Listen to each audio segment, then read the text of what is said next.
సూర్యాపేట జిల్లాలో గ్రామీణ ప్రాంత పిల్లలు ఈతకు వెళ్లి ప్రమాదాల బారిన పడకుండా పోలీస్ శాఖ తల్లిదండ్రులకు అవగాహన కల్పిస్తున్నారు. పిల్లలు ఈతకు వెళ్తే తల్లిదండ్రులు ఈతలో ప్రావీణ్యం ఉన్న వ్యక్తులు ఉండాలని సూచిస్తున్నారు. క్రీడలు మానసిక ఉల్లాసాన్ని అందించే కల్చరల్ యాక్టివిటీస్పై అవగాహన కల్పించాలని సూర్యాపేట జిల్లా ఎస్పీ నరసింహ తెలిపారు.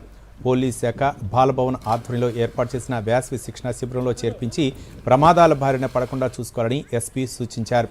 గ్రామీణ ప్రాంతాల్లో పోలీస్ శాఖ తరఫున కళాజాత బృందాలతో అవగాహన కల్పిస్తున్నట్లు వెల్లడించారు.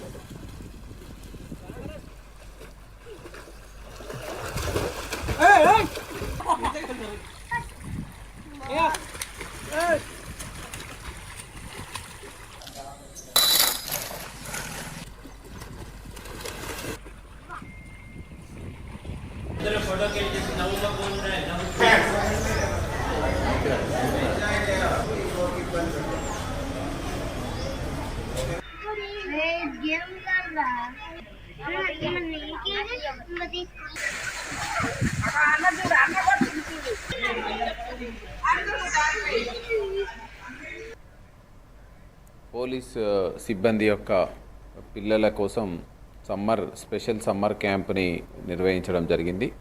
వివిధ ప్రజానికం నుంచి ఉన్నటువంటి వాళ్ళ చిల్డ్రన్స్ కూడా అటెండ్ కావడం జరిగింది. వేసవికాలం ఇక్కడ చెరువులు, కుంటలు, కాలువలు విరివిరిగా నీళ్లు ఉంటాయి. అందులో మనం చూస్తున్నాం, రాష్ట్రంలో కావచ్చు, దేశంలో కావచ్చు, వేసవికాలం టైంలో ఈతలకు వెళ్ళి చాలామంది మృత్యువాత పడుతూ ఉన్నారు.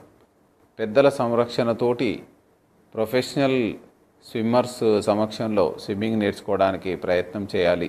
సమ్మర్ వెకేషన్ టైంలో చిన్నపిల్లలు ఈ మొబైల్ ఫోన్స్కి అడిక్ట్ కాకుండా సమ్మర్ వెకేషన్ క్యాంప్స్ని విరివిరిగా వినియోగించుకుంటూ శారీరక దారుఢ్యాన్ని పెంచుకునే విధంగా చూడాలి.